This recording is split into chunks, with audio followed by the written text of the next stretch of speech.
Shalom Jemaat Tuhan, senang sekali berjumpa kembali di dalam Renungan Kingdom Devotion hari ini.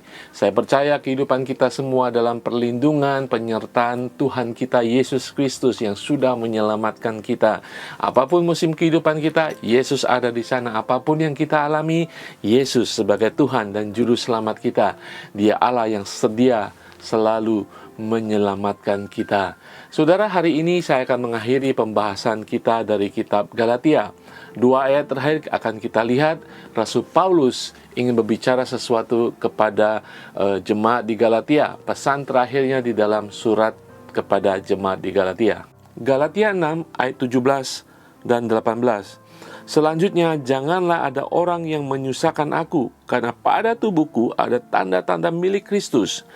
Ayat 18 mengatakan, kasih karunia Tuhan kita Yesus Kristus menyertai roh kamu, saudara-saudara. Amin. Saudara, ini adalah 2 ayat terakhir yang ingin disampaikan Rasul Paulus kepada jemaat di Galatia. Di sini ada rasa kasih dari seorang mentor, seorang gembala bagi jemaat yang didirikannya di Galatia. Walaupun kita bisa tahu di ayat 17 Rasul Paulus ingin mengatakan sesuatu yang serius. Dia tidak main-main dengan apa yang sudah dijabarkan dari pasal yang pertama. Dia mengatakan, jangan ada yang menyusahkan aku, pada tubuhku ada tanda-tanda milik Kristus. Rasul Paulus ingin mengatakan dan menghendaki jemaat di Galatia mengikuti ajaran-ajarannya dari surat Galatia ini. Tidak hanya seperti sebuah permintaan, tetapi suatu pernyataan yang serius. Memang segala sesuatu terserah daripada jemaat di Galatia, sama halnya dengan kita. Kita mendengarkan firman Tuhan, semuanya adalah keputusan kita. Rasul Paulus berbicara kepada jemaat di Galatia, memohon kepada mereka untuk mereka tetap berjalan dan memilih kebenaran yang sudah dijabarkannya. Ya, kita tahu Rasul Paulus menjelaskan bagaimana kita sudah menjadi ciptaan baru, kita sudah harus meninggalkan kehidupan daging kita, dan bukti daripada kehidupan kita sebagai ciptaan baru ada bukti, yaitu buah-buah roh dari setiap kita. Kita semuanya memiliki buah roh, walaupun kita memiliki karunia roh yang berbeda. Itu yang diinginkan oleh Rasul Paulus kepada jemaat di Galatia. Sekali lagi, Rasul Paulus mendorong kita semuanya untuk tetap di dalam kebenaran, dan kita menghindari ajaran-ajaran yang tidak benar. Intinya, saudara, ayat 17 ini, Rasul Paulus memberikan teladan bahwa di dalam hidupnya ada tanda-tanda secara pelayanan, mungkin tanda fisik, bahkan penganiayaan, penghinaan secara emosi, bahwa semuanya itu menandakan dia adalah milik Kristus, karena dia melakukan segala sesuatu dari Kristus untuk Kristus. Saudara, Rasul Paulus menginginkan kita untuk kita hidup sebagai orang Kristen, sebagai orang beriman, sebagai orang percaya. Ada tanda-tanda kepemilikan Yesus dalam kehidupan kita, yaitu dari perkataan kita, perbuatan kita, bagaimana kita jalan dalam kehidupan iman kita. Haleluya. Apakah hari-hari ini kehidupan saudara menandakan ada tanda-tanda bahwa saudara adalah milik Kristus? Kalau belum, mari kita kembali kepada firman Tuhan, belajar firman Tuhan, dan Tuhan akan memberikan misi bagi kita, memberikan wahyu bagi kita untuk kita berjalan. Walaupun banyak tantangan, tetapi kita tetap menjadi milik Kristus. Di dalam Kisah Para Rasul 20 ayat 24 mengatakan demikian.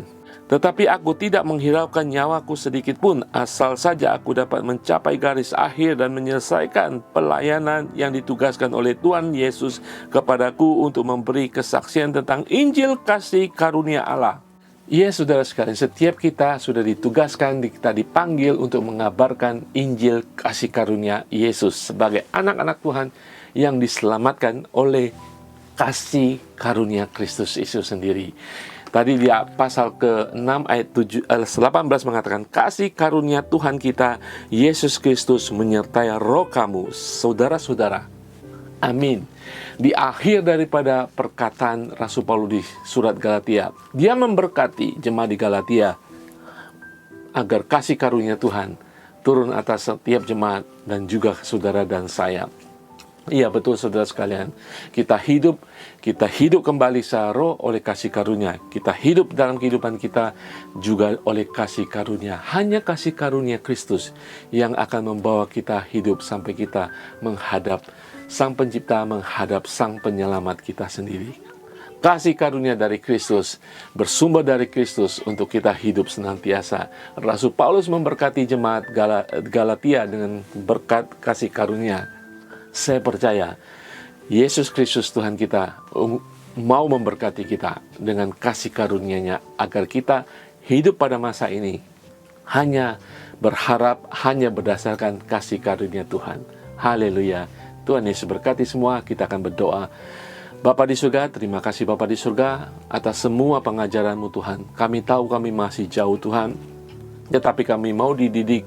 Kami ingin menghasilkan buah-buah yang mencerminkan kami adalah anak-Mu Tuhan. Sekalipun kami harus menderita, sekalipun kami harus dianiaya, dicemooh, ditinggalkan Tuhan, biarlah semua itu menandakan kami sebagai milik Tuhan. Bahwa orang akan melihat bahwa kami adalah milik Tuhan.